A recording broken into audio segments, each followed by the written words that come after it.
UP PGT प्रवक्ता चयन परीक्षा 2000 समाजशास्त्र। हाँ दोस्तों, इसके पहले हम 70 प्रश्नों की चर्चा कर चुके हैं। इस श्रृंखला में हम आगे बढ़ते हैं और देखते हैं प्रश्न संख्या 71।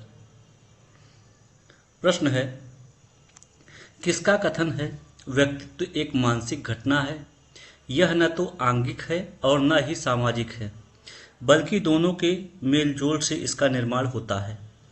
पहला ऑप्शन है वी अकोलकर, दूसरा आगबर्न एवं निमकाफ, तीसरा के डेविस और चौथा है किम्बल यंग। इसमें दोस्तों आपका तीसरा ऑप्शन के डेविस या किंग्सले डेविस सही है। व्याख्या में देखें, डेविस के अनुसार व्यक्तित्व एक मनोवैज्ञानिक परिघटना है जो न जैविक है और न ही सामाजिक, अपितु दोनों के योग की उत्पत्ति है। अगले प्रश्न की तरफ चलते हैं। प्रश्न संख्या 72। सोशियोलॉजी शब्द की रचना के पूर्व कॉम्टे ने समाज विज्ञान को कौन सा नाम दिया था?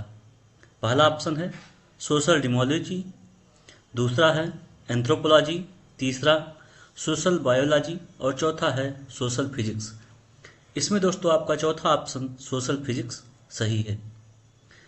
व्याख्या में देखें, कॉम्टे ने समाजशास्त्र को पहले सामाजिक भौतिकी की संज्ञा दी और फिर इसको बदलकर सन 1838 में इसका नाम समाजशास्त्र रखा। अगला प्रश्न है, निम्नलिखित में से कौन सा सिद्धांत सीखने का है? पहला ऑप्शन है धर्म का कार्यात्मक सिद्धांत, दूसरा नियंत्रण का सिद्धांत, तीसरा है सामाजिक संरचना का सिद्धांत और चौथा है संबद्ध प्रत्यावर्तन का सिद्धांत। इसमें दोस्तों आपका दूसरा ऑप्शन नियंत्रण का सिद्धांत सही है। व्याख्या में देखें, सामाजिक नियंत्रण सामाजिकरण का ही भाग है। सामाजिकरण की प्रक्रिया के दौरान सामाजिक नियंत्रण की प्रक्रिया भी क्रियाशील रहती है, अतः सीखने का सिद्धांत नियंत्रण का सिद्धांत ही है। अगले प्रश्न की तरफ चलते हैं। प्रश्न संख्या 74। यह किसकी परिभाषा है? सामाजिकरण का तात्पर्य सीखने से है ताकि व्यक्ति सामाजिक कार्यों को कर सके। पहला ऑप्शन आगबर्न एवं निमकाफ, दूसरा है एच.एम. जॉनसन, तीसरा ऑप्शन बोगार्ट्स और चौथा ऑप्शन है के डेविस। इसमें दोस्तों आपका दूसरा ऑप्शन एच.एम. जॉनसन सही है। व्याख्या में देखें, जॉनसन सामाजिकरण को सीखने की प्रक्रिया मानते हैं जिसके द्वारा व्यक्ति समाज में अपनी भूमिकाओं को निभाना सीखता है। अगले प्रश्न की तरफ चलते हैं। प्रश्न संख्या 75। सामाजिकरण के सामूहिक प्रतिनिधित्व के सिद्धांत को किसने प्रतिपादित किया? पहला ऑप्शन इमानुएल दुर्खिम, दूसरा C.H. कूले, तीसरा के यंग और चौथा है T.S. मदान। इसमें दोस्तों आपका पहला ऑप्शन है इमानुएल दुर्खिम।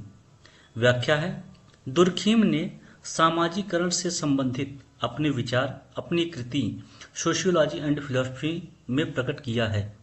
अपने सामाजिकरण संबंधी विचारों को सामूहिक प्रतिनिधित्व तथा सामूहिक चेतना के आधार पर स्पष्ट किया है। अगला प्रश्न है, सामाजिक नियंत्रण की जनरीतियों एवं प्रथाओं से संबंधित साधनों को बताइए। पहला ऑप्शन पर्दा प्रथा, दूसरा दहेज निरोधक कानून, तीसरा अंतरजातीय विवाह और चौथा है अलौकिक शक्ति में विश्वास। इसमें कूट दिया गया है। पहला है 1, 2 और 3, दूसरा 2, 3 और 4, तीसरा 1, 2 और 4 और चौथा है 1, 3 और 4। इसमें दोस्तों आपका ऑप्शन नंबर 4 1, 3 और 4 सही है।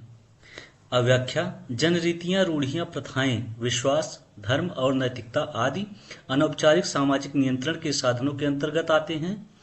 पर्दा प्रथा, अंतरजातीय विवाह, अलौकिक शक्ति में विश्वास अनौपचारिक सामाजिक नियंत्रक हैं, जबकि दहेज निरोधक कानून औपचारिक सामाजिक नियंत्रण है जो जनरीतियों तथा प्रथाओं से संबद्ध नहीं है। अगले प्रश्न की तरफ चलते हैं। प्रश्न संख्या 77। किसके द्वारा समाज सामाजिक संबंधों का जाल है परिभाषित किया गया है? पहला टालकट पार्सन्स, दूसरा मैकाइवर एवं पेज, तीसरा इमानुएल दुर्खिम और चौथा है आर्किमेटन। इसमें दोस्तों आपका मैकाइवर एवं पेज सही है।